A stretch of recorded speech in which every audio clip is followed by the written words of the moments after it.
What's up, everyone? TJ Hernandez here with RosterCoach.com, and this is the Week 3 GPP Value Report, where every week I'm going through the featured contests on the main slate for both FanDuel and DraftKings and highlighting the payout structures of all of these games, looking at things like how much the field is being paid out, how much money is going to first place, the rake of each game, and of course how much you make if you min cash in each game. And it's important to go over this process each week because these contests do vary from week to week. So a lot of times on both sites, you'll see the name of the contest stay the same, and sometimes the buy-in or the total prizes might stay the same, but the structure will change. So it's really important if you are looking to maximize your profits to be paying attention to these things because all of these factors directly impact your bottom line. And your takeaway from this video should vary depending on your goals. People that are just really looking to maximize upside, maybe not playing DFS for a living or worried about grinding out a long-term profit, will probably gravitate to those games with more money going to first place or more money up top and not pay so much attention to the other factors, while those that are maybe attempting to play full-time or can't replenish their bankrolls easily but still want some exposure to GPPs will sometimes forfeit some of that upside because they want a flatter payout structure. More of the field being paid, more money if you min cash, and of course, everyone should always be looking for a smaller rake. So starting here on FanDuel, looking at the lower stakes games, I'm just going to highlight some of those games that stand out the most to me. And if you're looking for a particular contest, just look at the structure of yours. But I'm going to highlight those ones that are on either end of the spectrum of any of the categories that I mentioned. So the first one that I want to point out is a game that FanDuel introduced this week, the $25,000 pancake block, which is just a quarter to buy in, with $400 to first place. So not a lot of money going to first. It's a very flat payout structure, but it is the biggest rake we see of any of the featured games, over 16%. So that's really big. The small stakes games we see, they're usually around 15%. Staying on the topic of rake, I'm going to point this out as long as FanDuel's running the huddle with the experienced players excluded. That's a really good contest for beginners to enter if you can afford to jump up to the $3 level, even if you usually play at the $1 or $2 level, because that 10% rake is really a big deal compared to that 15% rake. 33% less rake in a game is not only going to help your bottom line, but you're going to be playing against a pool of newer players.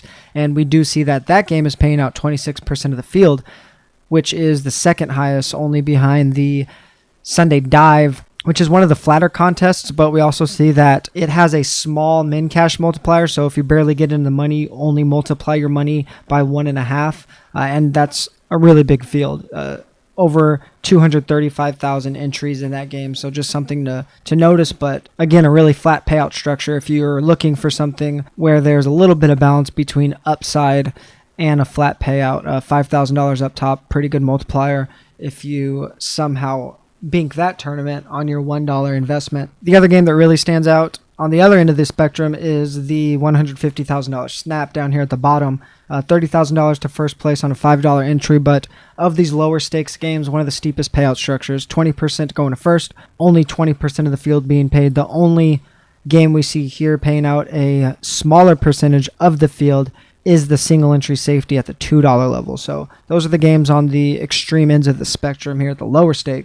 Moving down a little further in the lobby, we do see one other $5 contest listed here, and the $100,000 spike at the $5 level is pretty much on par with the lower stakes games that we just saw. The big contest, of course, that everybody's looking at every week is the Sunday Million. Again, we see that total prize pool going down from $3 million last week, but there's still $1 million up top. So that structure's changing again. Now we see a massive 36% of money going to first place, just 1.43 times your buy-in if you min cash. So that game is continuing to get steeper and steeper as we get further into the season. I either expect that first place prize to drop or for this trend to continue happening.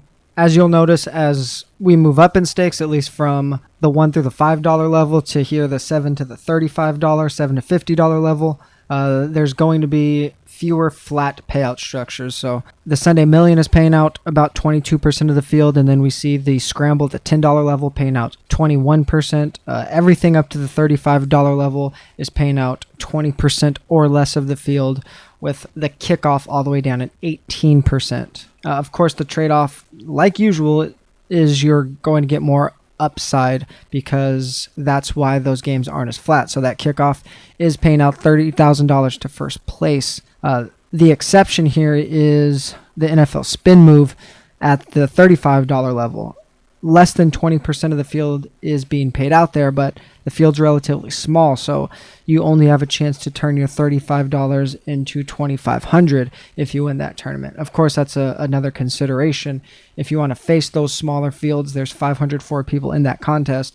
That is something you do want to wait, because obviously you have a better chance of winning those games. And then only one game, going back to that kickoff, paying out 18%. That's the only one paying out more than double your buy-in if you min cash. So again, a little bit of a trade-off there, but probably not so much that you're going to want to take on that flat payout structure, that steep payout structure, unless you're just looking for that upside. And then of course, moving on to the $50 level, we see the hot route down here at the bottom. That's where that rake starts to drop. So maybe if you're looking at that $35 buy-in level, or even the $33 buy-in level, maybe jumping up to the hot route, a contest with under 1,400 people in it, but you get that rake reduction and you get a flatter payout schedule than some of the other games around those buy-ins. A chance to turn $50 into $8,000, so that's something to pay attention to there. And finally, moving on to these higher stakes games above the $50 level, even steeper payout structures than we saw before. The only game paying out more than 20% of the field is the Stiff Arm at the $75 level. That game has $3,000 going first, which accounts for 20% of the prize pool. But again, we do see all of these rakes significantly lower than the 15% we see at the levels below $50 buy-in. If you're looking for a big score here, you're going to have to go above the $100 buy-in level. We have the Blitz at $150 buy-in and the Monster at the $333 buy-in. Blitz has a huge chunk of money, almost a third of the money going to first place, and the Monster 25% as well. So once we get above that $100 level, that's going to be pretty standard. Otherwise, you're just going to have to play something like the Cover 2, where only 15% of the money is going to first, and you 2.5x your money if you min cash. So if you're not really trying to chase that huge prize against a significantly larger field, that game is under 700 entries with a relatively flat payout structure for these higher buy-in levels. So those are the games that I'm paying attention to on FanDuel, or at least the ones that stand out to me. And moving on over to DraftKings, we're going to start looking at games up to the $9 level. As I've mentioned throughout the first couple weeks, rake is pretty consistent at the smaller stakes and decreases as you move up in stakes. The one that stands out to me is the pick'em post pattern this week at the $8 level. So it is a pick'em game, different than some people are used to, but below $10 level, you're getting a pretty significant rake reduction, just 13.5% rake on that game. And it also looks to be one of the flattest payout structures, paying out almost 30% of the field. There's only $500 going to first place in that game, but if you haven't tried out Pick'em yet and you're interested, this might be a good place to start, just because the structure of the tournament is really favorable. Now, we don't see a ton of variation between the games at these levels. We do notice that there are a couple games that are a little bit steeper than the other games. At the $5 and the $6 level, we have games with 10% of the money going to first place and under 25% of the field being paid. And then at the $3 level, the play action, which is a bigger tournament, has less than 25% of the field with 12.5% of the money going to first place. So if you're looking for some upside, you're going to have to play that pick and play action game at the $3 level that I just mentioned, or the $1.6 million play action, which has a field of over 600,000 entries. So you're really just buying lottery tickets there, but first place is $100,000. Everything else is relatively small first place prizes. We have the post pattern At the $8 level, paying out $50,000 to first, a little under 75,000 entries in that game. And then the bubble screen, which is a 3-max game at the $9 level, pretty steep payout structure relative to some of the other games, but $10,000 to first place. And finally, looking at the games on DraftKings priced above $10, as I continue to mention every week, pay attention to that rake drop. If you can move up from $8 or $9 level to the $12 level, you are going to get a reduction in rake. And then we are not going to see a ton of big first place prizes here because the millionaire is at the $20 level. So much money is allocated to that contest that there just isn't enough prize money to go around to make the other contests have really big money up top. But like FanDuel, the overall prize pool of the millionaire is getting smaller, which means we're seeing a slightly steeper payout structure every week. Unlike FanDuel, DraftKings has crowned this the millionaire. Every week, someone gets $1 million. On FanDuel, the Sunday Million has had $1 million prize pool and just paid out $200,000 to first place before. So I suspect the millionaire is just going to continue to see a steeper payout structure. Now we see 22% of the money going to first. That number is going to continue to climb. Again, within the relatively same stakes, we're not going to see a ton of variance in the structures of these games. You're just going to be wanting to look for either smaller games in terms of entries or bigger first place prizes if you're looking for upside.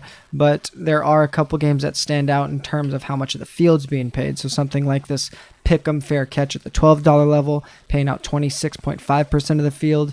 And then the 3-entry max at the $33 level, the 3-point stance, paying out 26% of the field in that one. That game does have $10,000 first place prize. So pretty decent payout structure in terms of how much of the field is being paid and good upside on your money with $10,000 up top. We don't see another contest that pays out $10,000 or more to first place until we get up to the $100 level. So the Spy is paying $10,000 to first place. The Power Sweep has $50,000 to first place. Wildcat $250,000 at the $333 buy-in level. And then we have a $20,000 first place prize for the Wildcat Pick'em. And finally, $10,000 up top to the winner of the Juke at the $400 level. Of those games, the Juke is paying out most of the field, 27%. Only the spin move at the $300 level matches that 27% payout, but that spin move is only giving $5,000 to first place. And of course, as we move up in stakes, we see smaller fields. So I'm always waiting that. Do I get a chance to face a smaller field, albeit against better players, but mathematically a better chance of getting a decent score in these contests? So smaller rake, smaller fields, steeper payout structures. But again, if you could jump up to something like the Juke, that's a really good contest because the field's small and so much the field's being paid. That and the Power Sweep are generally my favorite games at these higher stakes levels. The Power Sweep does continue to climb in entries. The first week that was around 1,500 entries. Last week I think it was about 2,400. Now we see it near 3,000. So the size of that tournament's growing. And even though only 21-ish% of the field's being paid in that one, only 12.5% going to first place, which if we look at these higher stakes games is pretty good. So as always, just go through this and look for the games that you're considering, or look at your buy-in level, and you're going to weight all these factors differently depending on your bankroll and your goals, but a really important exercise to go over each week. And as always, I will be continuing to publish this throughout the season, so hopefully this helps you guys out with some game selection. As always, if you have any questions, just hit me up here or on Twitter. Again, TJ Hernandez here with RosterCoach.com. Thank you for watching.